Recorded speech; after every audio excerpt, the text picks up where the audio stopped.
तरंग पार्वती सदा विराजत कैलासे।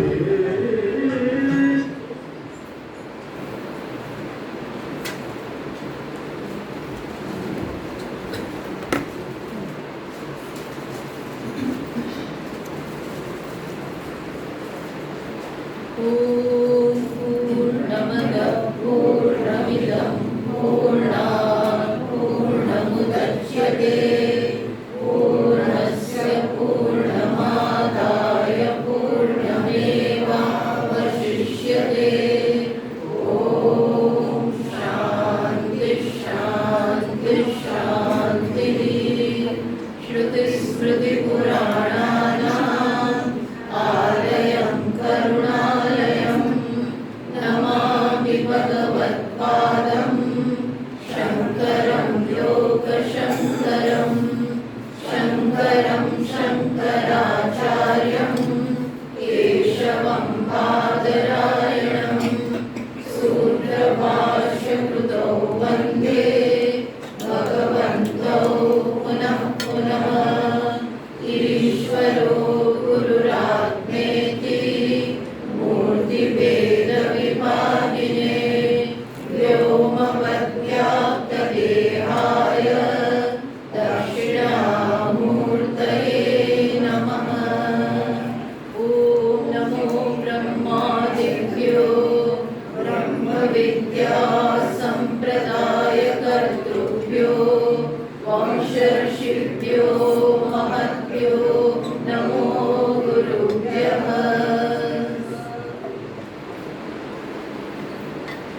તો આપણે અશ્વમેઘનો જે ઘોડો છે એના ઉપર પ્રજાપતિના જુદા જુદા અંગો, વિરાટના જુદા જુદા અંગોનું અશ્વમેઘનો જે ઘોડો છે એના ઉપર અધ્યારોપ થઈ રહ્યો છે. એ પ્રકારની ઉપાસના ઉપનિષદ એનું વિધાન કરી રહી છે. હવે આપણને આ બધું થોડું આપણે આ બધા સાથે પરિચિત નથી, એટલે આપણને આ થોડું વિચિત્ર પણ લાગે અને કોઈ રીતે મનમાં આપણે એ વસ્તુને જલ્દીથી સેટ ના કરી શકીએ કે કેવી રીતે એક ઘોડામાં વિરાટના અંગોની કલ્પના કરવી. એ બધું આપણા માટે આ સમયમાં મુશ્કેલ છે. પણ તમે એવા સમયની, એવા કાળની કલ્પના કરો જ્યારે આ બહુ પરિચિત, લોકો આનાથી બહુ પરિચિત હતા અને મોટા મોટા ક્ષત્રિયો, રાજા આ વસ્તુ કરતા હતા. એટલા માટે એ લોકો એનાથી ખૂબ પરિચિત છે અને આમ બહુ સમાજનો એકદમ જ આગળ પડતો જે ક્લાસ હોય એ લોકો આ કરતા હોય એટલે આપોઆપ જ સામાન્ય વ્યક્તિઓ માટે પણ આ અનુકરણીય બને. પ્લસ એને એકદમ ભાવથી, અહોભાવથી આ વસ્તુ એ જોતા હોય. એ કાળની આ વાત છે. અત્યારે આપણને કંઈક ઉપાસના આપવામાં આવે તો જુદી પ્રકારની ઉપાસના જેનાથી આપણે પરિચિત હોઈએ, કારણ કે કોમ્પ્યુટર છે કે મોબાઈલ છે, આવી બધી વસ્તુઓ જેનાથી આપણે પરિચિત છીએ એવું આપણને આપવામાં આવે. એ જમાનામાં આનાથી પરિચિત હતા એટલે આવી ઉપાસના આપી છે. આપણને વિચિત્ર લાગે છે. અત્યારે આપણે આવી ઉપાસના નથી કરવાના, પણ આ વસ્તુનો તો વિકલ્પ જ નથી. કઈ વસ્તુ? એ તો આ સમજ. કોના ઉપર તમે આ પ્રકારનો અધ્યારોપ કરીને જુઓ છો એ અત્યારે બદલાય, પણ આ વસ્તુ તો એકની એક સમાન રહે છે. કઈ વસ્તુ? કઈ વસ્તુ? એ સમગ્ર વિશ્વમાં એકતા રહેલી છે. એ એક જ છે. ભલે સપાટી ઉપર બધો ભેદભાવ દેખાય છે. પંચમહાભૂતો બધા જુદા છે, સૂર્ય, ચંદ્રમા, નક્ષત્રો, તારાઓ, આ બધું અલગ અલગ છે અને એમાં એકતા જોવી તો એના માટે ઘણા મગજને બહુ કસવું પડે, બધામાં કંઈક કનેક્શન જોવું પડે. પણ એ કર્યા વગર તો છૂટકો છે. ત્યાં આખું એક છે અને આ એકનો જેને હું આજે હું કહું છું એ એમાં આવી જાય છે. એમાં આ વસ્તુ જેને આપણે અહમ કહીએ છીએ એ એમાં આવી જાય છે. એટલે અહમ ભાવનો અહીંથી ત્યાગ કરીને અહીંથી અહમભાવને ઉઠાવીને ક્યાં મૂકવાનો છે? સમગ્ર જગત. આનો કોઈ વિકલ્પ નથી. એટલે એ સમજવાનું. આવી ઉપાસના કદાચ ન કરીએ પણ તો એ મુંડકમાં અને પ્રશ્નમાં અને બધે જુદી જુદી રીતે આવી ઉપાસના આપવામાં આવે ને, પણ આવી પ્રકારની ત્યાં પણ મુંડકમાં આવી જ વસ્તુ કહે છે. શું કહે છે? અગ્નિર્મૂર્ધા ચક્ષુષી ચંદ્ર સૂર્યો દિશશ્રોત્રે વાગ વિવૃતાશ્ચ વેદાઃ પૃથ્વી પાદમ એશ સર્વભૂતાંતરાત્મા. ત્યાં પણ આવું જ કહે છે કે ત્યાં શું છે? અગ્નિ એ વિરાટ પુરુષનું મસ્તક છે. સૂર્ય અને ચંદ્રમાં એની આંખો છે. દિશાઓ એના કાન છે. વાગ વિવૃતાશ્ચ વેદાઃ વેદ એની વાણી છે. પૃથ્વી એના પગ છે. પ્રાણ એનું હૃદય છે. અને એ જ સર્વનો અંતરાત્મા છે. એશ સર્વભૂત અંતરાત્મા. એ જ ભગવાન, એ જ ત્યાં અક્ષરની વાત કરે છે. એ બધાનો અંતરાત્મા છે. એટલે બધે આ વસ્તુ તો કોઈક ને કોઈક જુદી રીતે આ વસ્તુ બતાવવામાં આવે છે. તો આપણે આ જોતા હતા ઘોડાના અશ્વના જુદા જુદા અંગો હોય. તમારા આપણા ફોલ્ડરમાં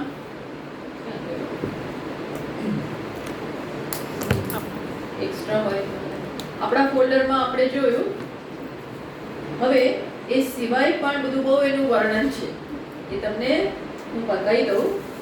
ચલો આપણે ફરીથી આટલું વાંચીએ એટલે આપણે દોર પકડાઈ જાય. ઓમ ઉષાવા અસ્વસ્ય મેધ્યસ્ય શિરઃ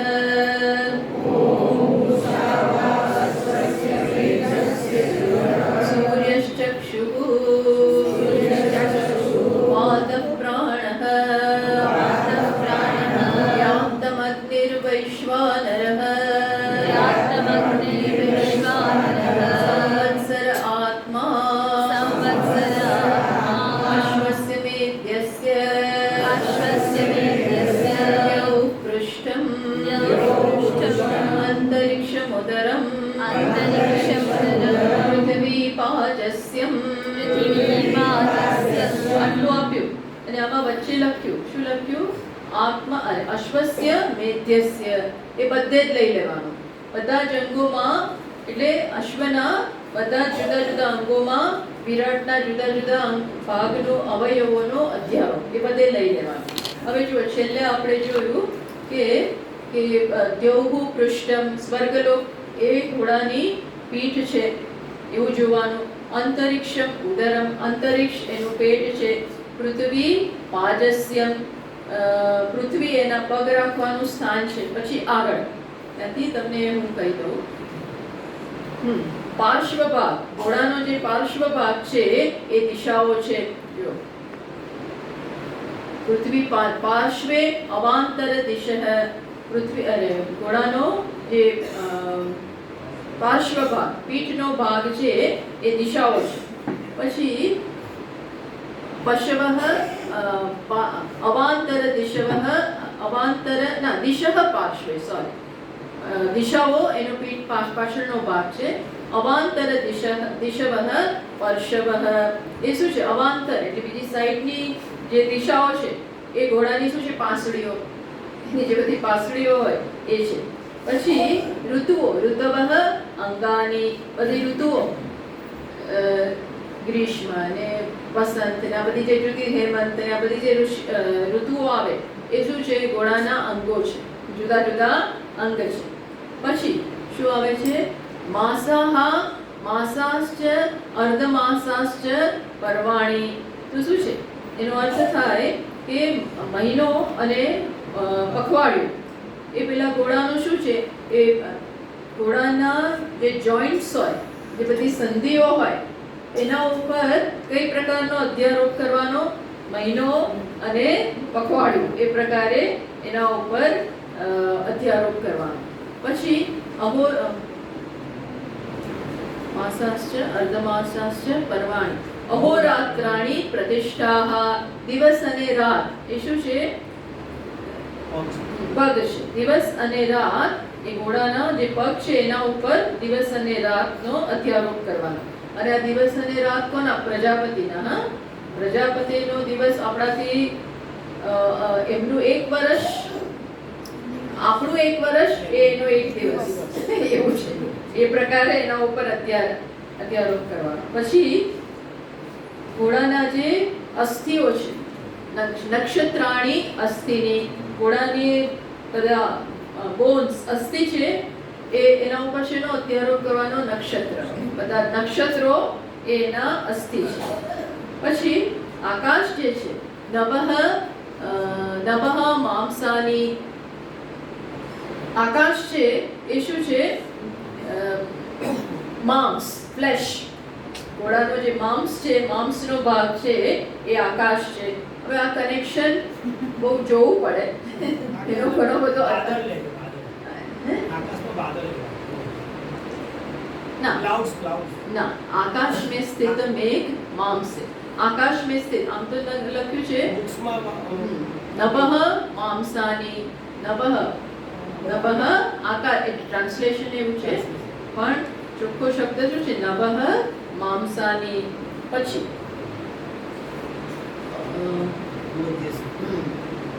ઉવદ્યમ સિકતાઃ. ઉવદ્યમ એટલે શું? જે ફૂડ ડાયજેસ્ટ ના થયું હોય, ઘોડામાં પણ જે અન્ન અજીર્ણ રહ્યું હોય એ શું છે? ઉવધ્ય.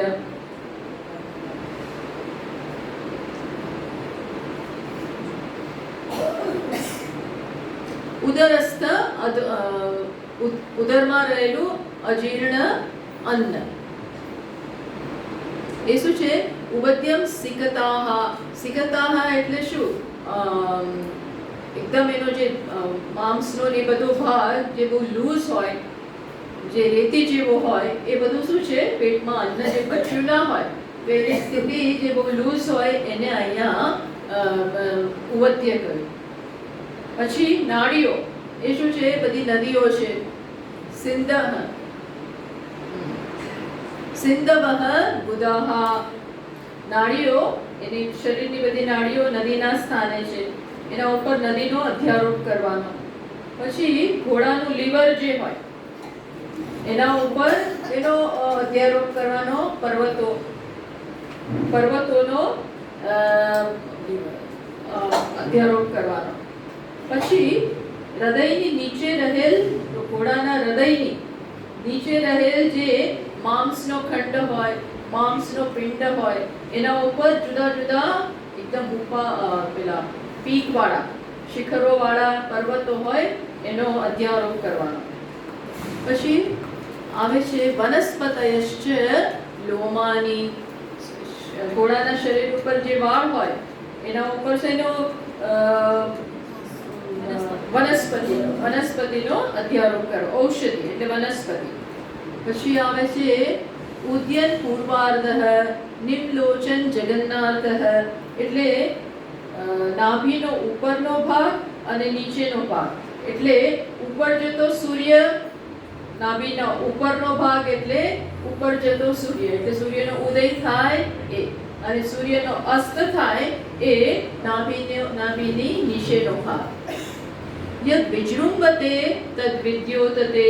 જે વિજૃંભતે એટલે કે જ્યારે બગાસું ખાય, ઘોડો પણ જ્યારે બગાસું ખાય એના ઉપર કઈની વીજળીની. યદ વિજૃંભતે તદ વિદ્યોતતે. વીજળીની કલ્પના કરાય, વીજળીનો ચમકારો જે હોય એ એના ઉપર અધ્યારોપ કરવાનો. યદ વિધુનુતે તદ સ્તનયતિ. વિધુનુતે એટલે શું? મેઘ ગર્જના થાય છે ને એ એના ઉપર જ્યારે ઘોડો પણ હળહળે અને શરીરને હલાવે એના ઉપર શું જોવાનું? આ મેઘની ગર્જના. પછી તદ સ્તનયતિ. હા ના, યદ મેહતિ તદ વર્ષતિ. મેહતિ એટલે એ પણ જ્યારે મૂત્ર એના ઉપર છે નો અધ્યારોપ છે વર્ષા. વિરાટમાં જે વર્ષા અત્યારે જે છે એ ત્યાં એના પેલામાં જોવાનું.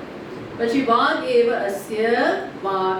વાણી છે એની પણ સિમિલર વાણી છે. આ પ્રકાર એટલે શબ્દ, ઘોડાનો શબ્દ, ઘોડાની વાણી ઉપર જગતમાં જે શબ્દ અવાજ છે એનો એના ઉપર અધ્યારોપ. આ પ્રકારે વિઝ્યુઅલાઇઝ કરવા. હવે મેં કહ્યું એ પ્રકારે આપણા માટે આ બધું જરા અઘરું છે, કારણ કે આપણે ઘોડો ક્યારે આ બધું જોતા હોઈએ. હવે આ બધી વસ્તુઓથી આપણે પરિચિત નથી, પણ એ જમાનામાં તો ઘોડાને બધા એમાં ઘોડેસવારી કરતા હોય, આવતા હોય, જતા હોય, બધી આ વસ્તુ બહુ જ કોમન હતી. એટલે ત્યારે આ પ્રકારનો ઉપાસના શક્ય છે. અગત્યનું છે કે આમાંથી શું ફળ મળે છે. આનું ફળ બહુ મોટું છે આ ઉપાસનાનું. ક્ષત્રિયો તો આ પ્રકારે એ યાગ પણ કરે અને પછી આ ઉપાસના પણ સાથે કરતા હોય. એનું ફળ કેવું છે? ઉત્કૃષ્ટમાં ઉત્કૃષ્ટ ફળ. કયું ફળ છે?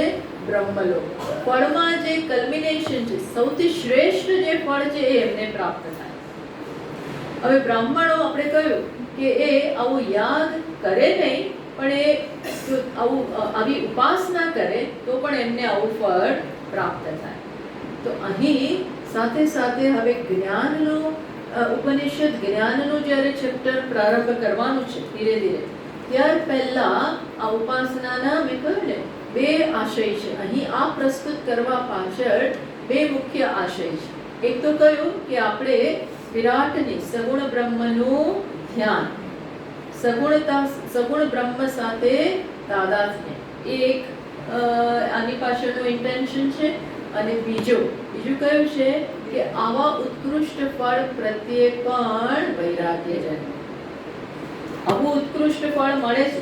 અગેન અહીં પણ આપણે સમજવાનું કે અત્યારે આપણને બ્રહ્મલોકમાં બહુ રસ નથી, અત્યારે એનાથી પણ આપણે આવું બધું બહુ વાંચતા નથી, એટલે આ બધાથી બહુ પરિચિત નથી. એટલે આપણને કંઈ બ્રહ્મલોકનો વૈરાગ્ય તો છે જ. મને ઓલરેડી બ્રહ્મલોકનો વૈરાગ્ય છે. આપણને અત્યારે અમેરિકાનો વૈરાગ્ય ના હોય, ઓસ્ટ્રેલિયાનો વૈરાગ્ય ના હોય, પણ શેનો વૈરાગ્ય? બ્રહ્મલોકનો વૈરાગ્ય છે. તો આ બધું એ જ છે. આ બધું શું છે? એક વસ્તુ ઉત્કૃષ્ટમાં ઉત્કૃષ્ટ ફળ પણ સંસારને અંતર્ગત, જેમ ભગવાન ભગવદ્ ગીતામાં કહે છે ને, આ બ્રહ્મ ભુવનાલ લોકાહા પુનરાવર્તિનોર્જુન. બ્રહ્મલોક સુધી જઈ નિષ્કામ ભાવે આ ન થયું હોય, નિષ્કામ ભાવનાથી આ ઉપાસના થતી હોય તો બ્રહ્મલોક મેળવી તમે એના ભોગ ભોગવી અને પછી શું થાય? ક્રમમુક્તિ. અર્થાત ત્યાં બ્રહ્માજી કલ્પના અંતે જ્ઞાન પ્રદાન કરે. બ્રહ્મ વિદ્યા, જીવ અને ઈશ્વરનું ઐક્યનું બ્રહ્માત્મૈક્ય વિજ્ઞાન એ તમને શીખવાડે, જ્ઞાન પ્રદાન કરે અને પરિણામે મુક્તિ થાય. પણ એ ક્યારે? જ્યારે નિષ્કામ ભાવે થઈ હોય. તો એ પછી બંધન નથી બનતું. બાકી સકામ ભાવે આ બધું થયું હોય કે હું બ્રહ્મલોક ભોગવું અને એ માટે આ યાગ કરું, એટલે પૃથ્વી પર પણ ચક્રવર્તી બનવું ને પછી આ બધું મને ફળ મળે. બહુ સતત આ બધો વાંચતા હોય, વેદનો પરિચય હોય, આ બધો સતત એની સાથેના પરિચયને કારણે આવી લાલસા જન્મે, આવું આકર્ષણ જન્મે. અત્યારે જુદી વસ્તુનું આકર્ષણ જન્મે, જુદી પ્રકારની માયાના જુદા જુદા રંગ છે. માયાના ઘણા બધા. માયા એટલે આત્માથી અન્યત્ર, અન્ય વસ્તુમાં, અન્ય સ્થાનમાં, અન્ય વિષયમાં પરિપૂર્ણતા શોધવી. એમાં 2 વસ્તુ થતી હોય છે. પહેલા પોતાનામાં શૂન્યતા જોવી અને બીજામાં કે અન્યમાં શું જોવું? કંઈક વસ્તુની આશા કરવી. આ 2 હથિયારો થતા હોય છે. પોતાનામાં શૂન્યતા, વસ્તુ મારામાં નથી, અને અન્યત્ર શોભના અધ્યાસ, અન્યત્ર શોભનપણું છે અને પછી એની ઈચ્છા કરવી, પછી એને પ્રાપ્તિનો પ્રયત્ન થાય. અને એ માટે દરેક કાળમાં, દરેક યુગમાં માણસનું મન જુદી જુદી વસ્તુઓ તરફ આકર્ષાતું હોય છે. જે યુગમાં જે પ્રકારની વસ્તુ અને વિષયોથી તમે પરિચિત હો. એટલે અત્યારે આપણે મેં કહ્યું એમ બ્રહ્મલોકમાં ઈચ્છા ના હોય, પણ જે પણ વિષયોની ઈચ્છા હોય, જે પણ બનવા માંગતા હોઈએ, જ્યાં મન જતું હોય, ક્યાંક ને ક્યાંક તો ફસાયેલા હોઈએ તો એ વસ્તુમાંથી પણ મુક્તિ, કે શું એનું ફળ પણ સંસારને અંતર્ગત એ પ્રાપ્ત થશે. પ્રયત્ન કરશો તો એ મળશે. કારણ કે ભગવાન કહે છે યે યથા મામ પ્રપદ્યન્તે તામ તથૈવ અહમ ભજામિ. જે મને જે રીતે ભજે એ રીતે હું એને ભજું, એને આપું. ટૂંકમાં તમે જે માંગો એવું મળે. ભગવાન એમ ના કે ભાઈ આ તું શું કરવાને માંગે છે, એ જાતે વિવેક કરવાનો છે. જે માંગો, જે ઈચ્છા કરો અને એના અનુસાર પ્રયત્ન કરો તો એ મળવાનું છે. આ વસ્તુ માટે ઈચ્છા કરો તો એ મળવાનું. ઈચ્છા નહીં, પછી એને અનુસાર જે કરવાનું હોય એ બધું કરવું પડે. એ કરો તો એ મળવાનું છે. પણ પછી શું? એ મેળવી રાખવા માટે, એને જાળવી રાખવા માટે વળી પાછો પ્રયત્ન, તમારા પ્રયત્ન અનુસાર ફળ મળે. એ કાળે કરીને એ પ્રયત્ન ક્ષીણ થાય, એટલે એ ફળ પણ ક્ષીણ થાય. જે ફળ મળે છે એ શેને અનુલક્ષીને હોય છે? શેના પ્રમાણે? જેટલો એના પાછળ પ્રયત્ન કર્યો છે, પુણ્ય ભેગું કર્યું છે, એટલું મળે. પણ જેટલું ભોગવતા જાઓ એટલું આ ખર્ચાતું જાય છે. સમજો, આ શું છે?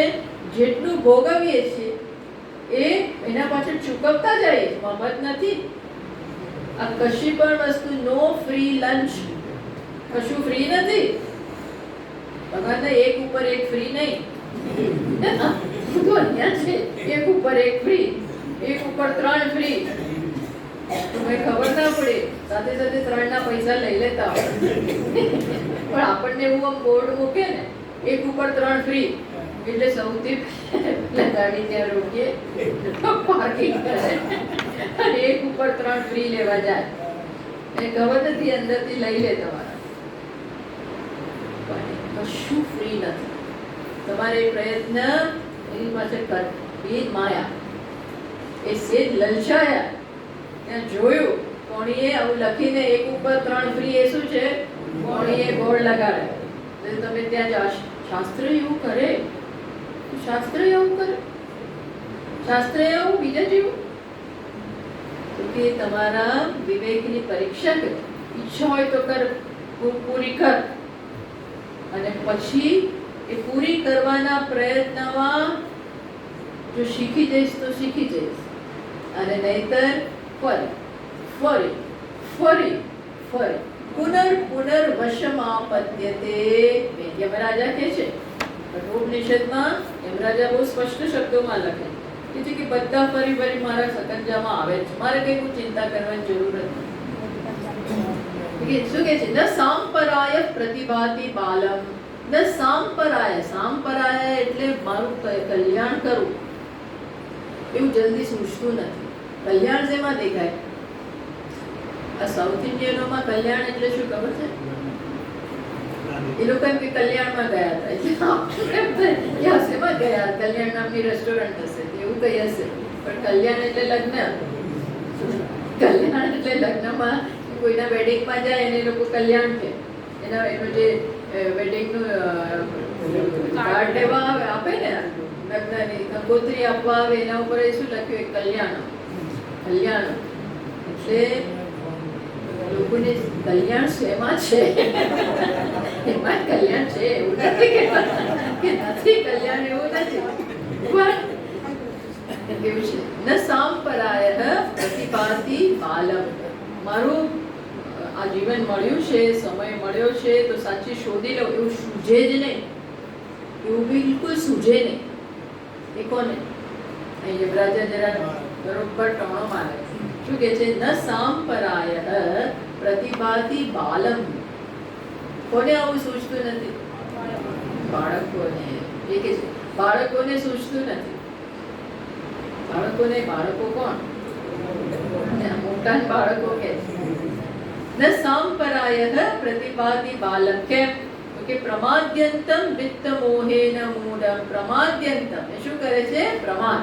પ્રમાદ એટલે આ બહુ કામ કરતા હોય, એમ દોડા દોડી, સવારથી સાંજ બિઝી બિઝી બિઝી, ટાઈમ જ નથી. લોકો શું કે મરવાનો ટાઈમ નથી, મરવાની ફુરસત નથી, એવું કહે. તેની ફુરસત નથી. આવા બધામાં પ્રમાદ્યંતમ કરવાનું રહી જાય, મેઇન કામ રહી જાય. પરીક્ષા આવી ગઈ તો હું તો બહુ બિઝી હતો શેમાં, પેલા સ્પોર્ટ્સમાં, આમાં તેમાં, બીજા આડાવડા ક્લાસ ભરે અને જાત જાતનું કરે. પરીક્ષાનું વાંચવાનું એને ટાઈમ ના મળે. બિઝી બહુ હતો. એક ઘરમાં રૂમમાં દેખાય જ નહીં. પણ એને કર્યું શું? કરવાનું ના કરવું એ શું કહેવાય? પ્રમાણ. આળસ વસ્તુ, જો આળસ એટલે પડી જાય, બસ પડી જાય. કામ પડ્યું હોય તો એ બેસી જાય, કરવાનું હોય તો એ બેસી જાય, એ જુદી વસ્તુ છે. પણ પ્રમાણ શું છે? બહુ બિઝી. આ માણસ બિઝી બહુ, પણ કોઈ બસ ચૂકી જાય. કઈ બસ ચૂકી જાય? કઈ બસ ચૂકી જાય? કઈ બસ ચૂકે? આત્માના સાચા કલ્યાણની બસ ચૂકી જાય, એવું થાય. એના માટે અહીં કહ્યું પ્રમાદ્યંતમ વિત્ત મોહેન મૂઢ. વિત્ત એટલે માત્ર ધન નહીં, બીજું બધું. એના મોહમાં આ બધી વસ્તુ ભૂલાઈ જાય છે, રહી જાય છે. એવું માને છે. અયન લોક નાસ્તિ પર ઇતિ માની. બસ આજે હું કરું છું, અધન, સંપત્તિ, યશ, કીર્તિ, મજા બધા ભેગા થયા અને ફરવા ગયા, અહીંયા ગયા, તે ગયા, બધા ભેગા થવાના છીએ અમે આ વેકેશનમાં. અને આમ જઈશું, તેમ જઈશું, ફલાણે જઈશું, ઢીકડી જઈશું. આમને આમ ન જવાનું એવું નથી, પણ આમને આમ જીવન જતું રહે. જાઓ, મજા કરો, પણ ક્યાં સુધી? સૂજે જ નહીં. અયમ લોક નાસ્તિ પરૈતિ. આના સિવાય કંઈ છે જ. આજ બસ આ કરું, આ મેળવું, આ કરું, આ મેળવું, આ કરું, આ મેળવું. બસ આમાં ને આમાં સમય જતો રહે. અને ક્યાં 60 વર્ષ થઈ ગયા, ખબર નહીં. 60 થઈ ગયા, ખબર ના પડી. અને ત્યાં પ્લેટિનમ એને ઉજવવાની, એને એમ કે બહુ મજા. આપણને આનો અર્થ શું થયો ખબર પડી? બહુ આવી બધી ઉજવણીઓ આવે છે ને, લોકોને સારું બહુ લાગે કે એક આશાબંધન મીન્સ એક ઓકેઝન ઉત્પન્ન થાય છે. પણ એનું પાછળ શું છે? જીવન જતું રહ્યું, જીવન આપણું ગયું. આજ બસ અયમ લોક આટલું જ છે. પાછળનો ભવિષ્યનો વિચાર જ ના આવે. ભવિષ્યનો એટલે કે આમ તો બહુ વિચાર ભવિષ્યના આવે છે. બધી આપણે ઇન્સ્યોરન્સ ને બધું લઈ લીધું હોય, કાંઈ ચિંતા નથી સ્વામી. એવી મેં વ્યવસ્થા કરી છે, બધી બહુ વ્યવસ્થા કરી લીધી. આ બધી તો કરી, પણ બીજી કઈ એ નથી થઈ. આ કોઈ વ્યવસ્થા 7 લાખ આવા ઇન્સ્યોરન્સ લઈ લીધા હોય, એ ભેગા નથી આવવાના. કશું ભેગું નથી આવવાનું. કઈ ભેગું આવવાનું? ભેગું શું આવે? માત્ર કલ્યાણ, આત્મ કલ્યાણ, એ જ ભેગું આવે છે. કઈ ભેગું નથી આવતું. પણ એ સૂજે નહીં. આ સૂજે છે. યુવાન હોય ત્યારથી આવું સૂજે. આ લઈ લીધું. લોકો તો એવા ત્યાં તો ઇન્સ્યોરન્સ કે પગના લઈ લે ઇન્સ્યોરન્સ શેના માટે આટલા?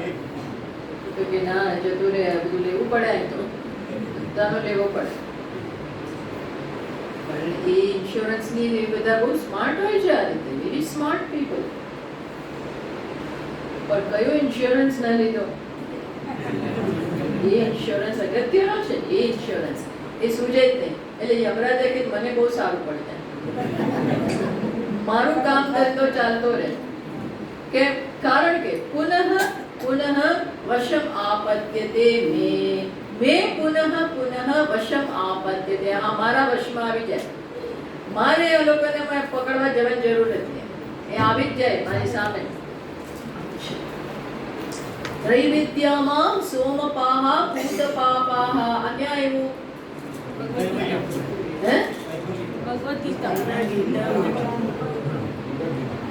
ત્રૈવિદ્યામાં સોમપા ભૂતપાપાહ યજ્ઞૈર્ષ્વા સ્વર્ગતિં પ્રાર્થયન્તે તે પુણ્યમાસાદ્ય સુરેન્દ્રલોકં અશ્નંતિ દિવ્યાન નિર્દેવ ભોગાન. પછી એતં ભુક્ત્વા સ્વર્ગલોકં વિશાલમ ક્ષીણે પુણ્યે વિશન્તિ. શું કહે છે ભગવાન ત્યાં કે આવા મોટા મોટા યાગ કરનારા હોય ત્યાં સોમયાગની અને બીજા જુદા જુદા યાગની વાત આવે છે. આ બધા યાગો કરે પછી એનાથી જે ફળ મળે એ બધું એને કારણે લાંબુ વેકેશન ચાલે, લાંબુ વેકેશન. પણ એ પૂરું થાય એટલે ક્ષીણે પુણ્યે મર્ત્યલોક. કેવું છે આમ એકદમ એન્ટી ક્લાઇમેક્સ આવી જાય. એન્ટી ક્લાઇમેક્સ ક્યાં બધા ભોગ ભોગવાતા હોય, સ્વર્ગમાં આમ આમ હાથમાં રાખે, હાથમાં આ જોઈએ તો આ બધું નંદનવન હોય, સામે નદી મોટું લેક હોય, અપ્સરાઓ હોય, આ હોય તે હોય બધું હોય અને એકદમ જ તમને પૂરું થાય એટલે શું કે તમે ત્યાં બધું ક્યાં જોઈ આવ્યા? તમે કે જોયું નથી. શાસ્ત્ર આનું વર્ણન કરે. ક્ષીણે પુણ્યે મર્ત્યલોકમ વિશન્તિ. પુણ્ય જેવું ખલાસ થાય કે તરત કયો લોક મળી જાય? અને અહીંયા શું હોય? સુખ, દુઃખ, દુઃખ, દુઃખ, દુઃખ, દુઃખ, દુઃખમ દુઃખમ દુઃખમ દુઃખમ સુખમ. પાછું દુઃખમ દુઃખમ દુઃખમ સુખમ. પાછું દુઃખમ દુઃખમ દુઃખમ દુઃખમ દુઃખમ દુઃખમ દુઃખમ સુખમ. વચ્ચે વચ્ચે આવું સુખ આવી જાય પણ પછી બહુ આખું પડે કારણ કે સંસ્કાર કયા પડી ગયા? પેલા ભોગના સંસ્કાર પડી ગયા હોવાને કારણે આ બહુ તકલીફ આપે એ આપણે સમજતા નથી. સંસ્કાર કયા છે? ચિત્તમાં જે પણ ભોગવીએ છીએ, અનુભવીએ છીએ, જોઈએ છીએ, સાંભળીએ છીએ એ બધાના સંસ્કાર પડે છે. ચિત્ત ઉપર શું બધી ઇમ્પ્રિન્ટ છોડીને જાય છે, એની છાપ, દરેક વસ્તુની છાપ છોડે.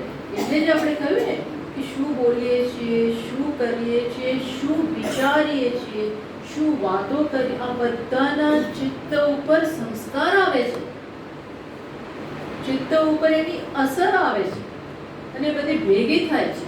ચિત્ત આપણું એ પ્રકારે રંગાય છે, રંગાય છે, રંગાઈ જાય. એમાં ભોગના રંગ છે. સમજો તમે, સમજો એટલે હું મારી જાતને કહું છું. ભોગના રંગ આવે છે તો એ પછી શું કરે? આપણને એ તરફ જ લઈ જાય. કે જેટલા વધારે આવા સંસ્કાર એટલું વધારે મન ત્યાં જાય. સહજતાથી આત્મામાં ઈચ્છા ના થાય. આત્મા એટલે ઈશ્વર, સત્યનો માર્ગ, કલ્યાણનો માર્ગ, એમાં જાય જ નહીં મન. એટલે કે છે આ તો ઉપર ઉપરથી બહુ સારું લાગે છે પણ ખરેખર શું છે? ખરેખર અધોગતિ તરફ લઈ જનારું છે. ભોગના સંસ્કાર આવું થાય છે. એટલે અહીંયા કહ્યું માટે પણ આનું અત્યારે વર્ણન કરવામાં આવ્યું બે હેતુથી. મેં કહ્યું એક તો ધ્યાનથી મનમાં એકાગ્રતા આવે, એ જ જો ફ્રેમ ઓફ માઇન્ડ. ધ્યાન શેના માટે હું કરું છું? સગુણની સમજ માટે, સગુણ ઈશ્વર સાથે તાદાત્મ્ય માટે. આ બધો હેતુ હોય તો બહુ સુંદર વસ્તુ છે. એ ધ્યાનથી ઈશ્વર સાથે એકતાનતા, એકાગ્રતા, ટ્યુનિંગ અપ બધું પ્રાપ્ત થઈ જાય. અને હું આ સર્વાત્મા છું, આખું એક છે, હું એનો ભાગ છું એવું નહીં. આ શું છે? એક છે. આ સમગ્ર એક છે એવી સમજ આવે. બહુ મોટું કામ થઈ જાય. ઘણું બધું મોટું કામ પતી ગયું. પછી ધીરેથી એનું મિથ્યાત્વ સમજવાનું છે. પછી એટલું જ બાકી છે. મોટો અવરોધ જે છે અહંકાર, વ્યષ્ટિમાં તીવ્ર અહંકાર, એમાંથી મુક્ત થઈ ગયા. તીવ્ર અહંકાર ક્ષીણ થઈ ગયો. પ્લસ મનને આ પ્રકારના ધ્યાનને કારણે એકાગ્ર કેમ કરવું? કારણ કે આ બધું આ જોવું એટલે બહુ એકાગ્રતા જોઈએ. આવો અશ્વના જુદા જુદા અંગો પર આ બધું જોવું આપણે તો જોવા જઈએ તો ભાઈ ક્યાં કોઈ મેળ જ પડતો નથી, એવું થાય. એટલે જો વિઝ્યુઅલાઇઝેશન, આ વિઝ્યુઅલાઇઝ કરવું એટલે મનની બધી શક્તિઓ એમાં રોકવાની, એકાગ્રતા પ્રાપ્ત કરવાની, ઘણી બધું માઇન્ડને ટ્રેન થવાની, એક જગ્યાએ ફોકસ કરવાની ટેવ પડે. આ ફોકસિંગ એક જ ચિત્તના અગ્રમાં એક જ વસ્તુ હોય, આ બહુ મોટી વસ્તુ છે. એ તો ચિત્ત અહીંયા આમ જાય તેમ જાય, આમ એક વસ્તુનો વિચાર કરતા એમાં કેટલી વખત બીજી બહાર ફરી આવે. એકાગ્રતા ન હોવી એ મોટો અવરોધ છે. જેમ રાગદ્વેષ અવરોધ છે, એમ એકાગ્રતાનો અભાવ એ મોટો અવરોધ છે. ધ્યાનમાં મજા જ ના આવે, પછી એકાગ્ર થાય તો મજા આવે ને. કઈ નથી, તમે કહો આ વાત કરીને શરીરનું નથી, મનનું નથી, તો ઊંઘી જઈએ, હવે ઊંઘી જાઓ. જોકે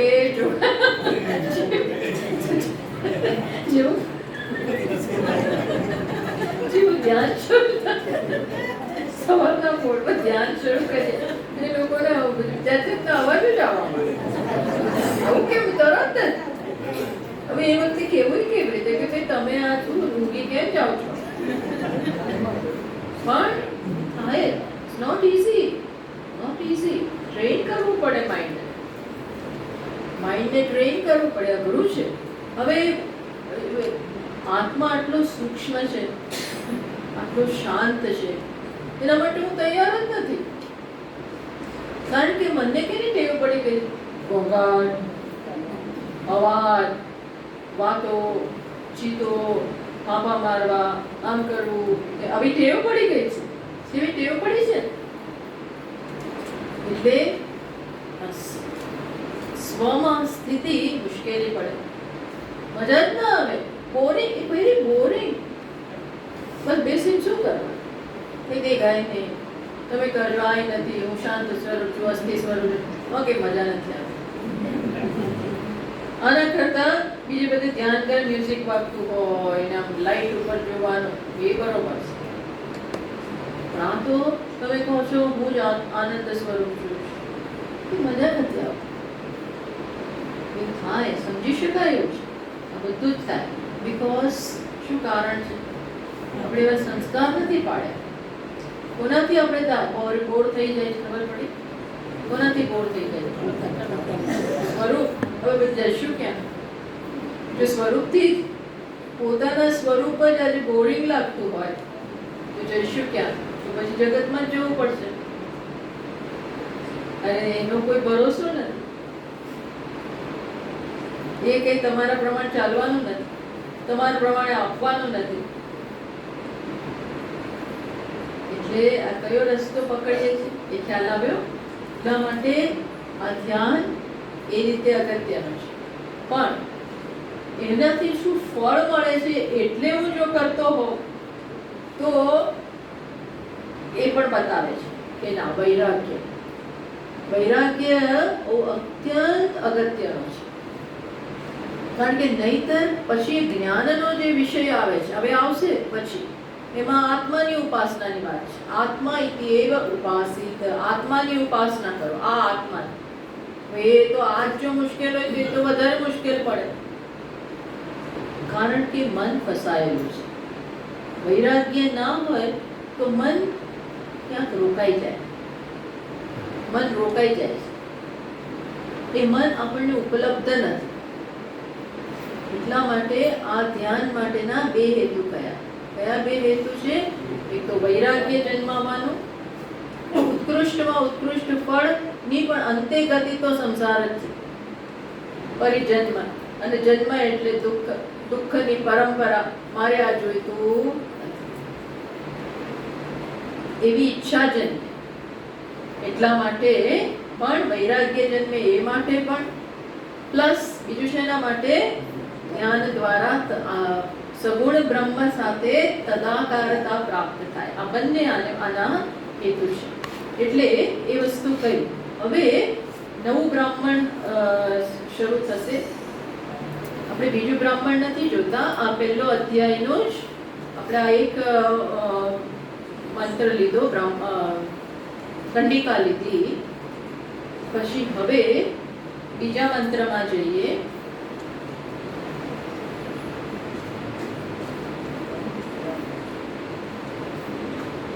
એ આવે છે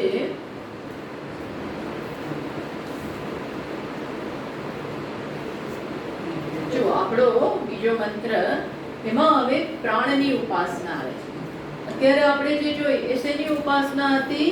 વિરાટની ઉપાસના. અશ્વમેઘના એટલે એ ઘોડા ઉપર વિરાટની ઉપાસના, વિરાટ ઉપાસના.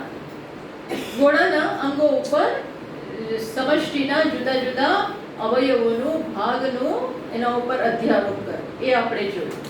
હવે આવે છે પ્રાણ ઉપાસના, એટલે કે હિરણ્ય ગર્ભની ઉપાસના. પ્રાણને સૂત્રાત્મા કહેવાતો હોય છે. સમગ્ર જગતની ક્રિયા શક્તિ, ક્રિયા અને શક્તિનો આધાર કયો છે? પ્રાણ. એટલે પ્રાણ બહુ અગત્યનું છે. એ હોય તો જ ખરેખર આ બધી ઉપાસના થાય. શક્તિ તો બહુ જરૂર છે. બધા જ સ્તરે આપણને શક્તિની જરૂર છે. ઇન્દ્રિયોના સ્તરે, મનના સ્તરે, બુદ્ધિના સ્તરે. જો પ્રાણ શિથિલ થાય તો બધું શિથિલ થાય. આપણું મન ના ચાલે, બુદ્ધિ ના ચાલે. બધે શું જોઈએ? શક્તિ જોઈએ. શક્તિની એટલે ઉપાસના. એટલા માટે હવે પ્રાણની ઉપાસનાની ચર્ચા આવે છે. એ આવે છે પહેલા જ અધ્યાયના 3જા બ્રાહ્મણમાં. તમારે એમાં ચિંતા કરવાની જરૂર નથી, આ તો સમજ માટે હું કહું છું. ઉપનિષદનો પહેલો અધ્યાય, એનું 3જું બ્રાહ્મણ, ત્યાં છે પ્રાણની ઉપાસના. તો ચલો હવે એ મંત્ર આપણે વાંચીએ. બહુ સુંદર. ત્યાંથી પ્રાણની એક હવે કથા કહે છે. હવે આપણને શું કરશે? એક કથા કે આખ્યાયિકા દ્વારા એક બહુ અગત્યનો બોધ આપે છે. જો જ્યારે એક વસ્તુ કથા દ્વારા કહેવાય ત્યારે બહુ રસપ્રદ બને, એમાંથી જે લેસન લેવાનો હોય એ સરળ બને, અને થોડું બધાને કથામાં મજા આવે, અને એના દ્વારા બોધ છે ને બહુ સુલભ બની જાય. એટલા માટે કથા એ બહુ શ્રેષ્ઠ માધ્યમ છે કે જે બતાવવું હોય, શીખવાડવું હોય એના માટે. તો હવે એક કથા આવે છે. ચલો આપણે પહેલા મંત્ર વાંચીએ. બીજો મંત્ર. હા, એ કાંઈ પડી ગયો.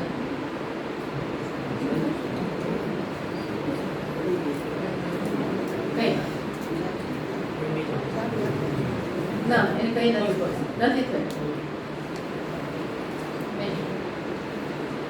દ્વયાઃ પ્રાજાપત્યાઃ દેવાશ્ચ અસુરાશ્ચ તતઃ કાનિયસા એવ દેવાઃ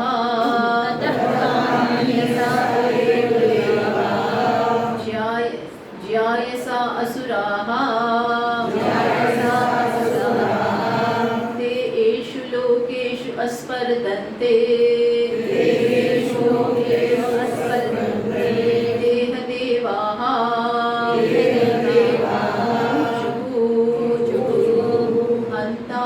હંત અસુરાન યજ્ઞ ઉદ્ગીથેન અત્યયામેતિ.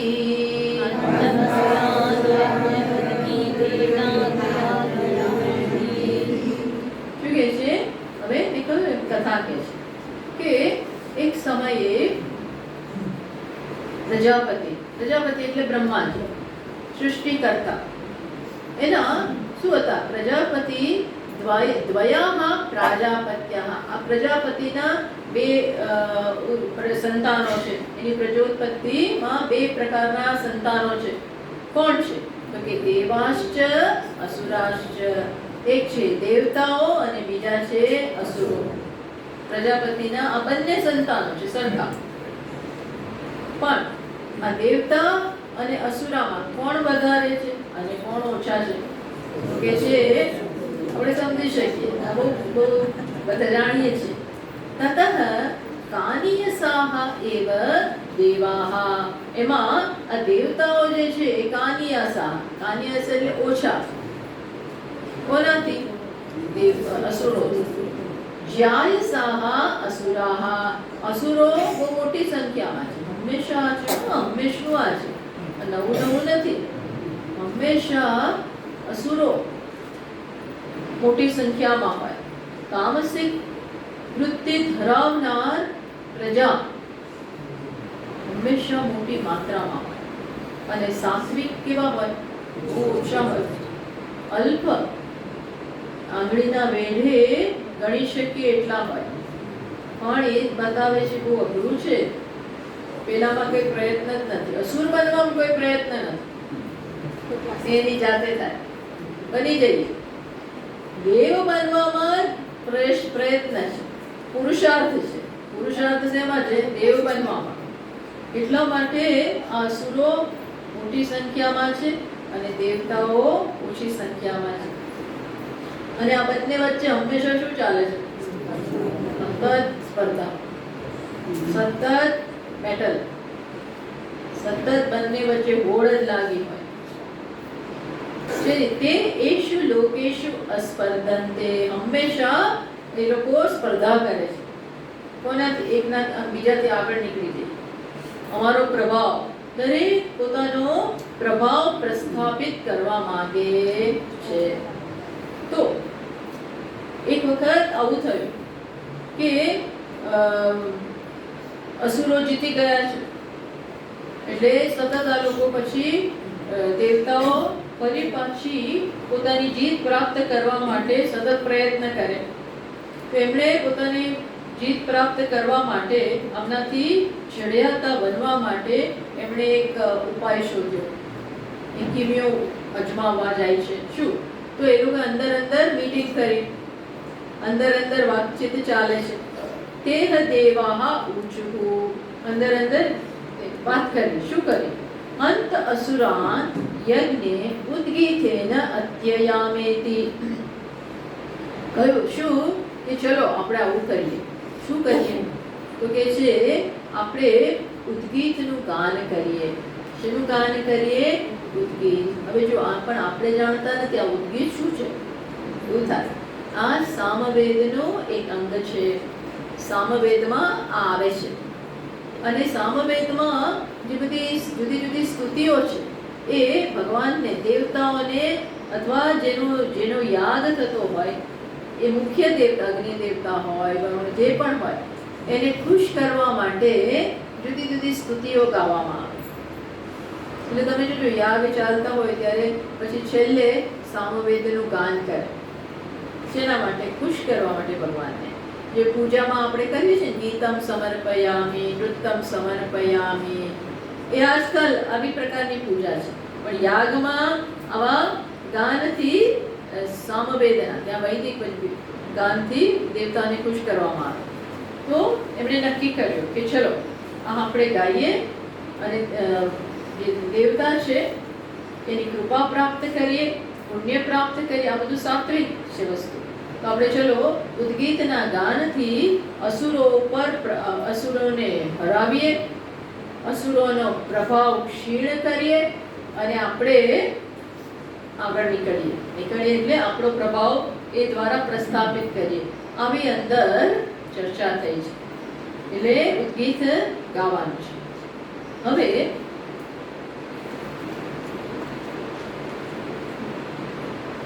પછી એમાં આગળ વધીએ એ પહેલા આપણે સમજવું રહ્યું શું છે. તો અહીં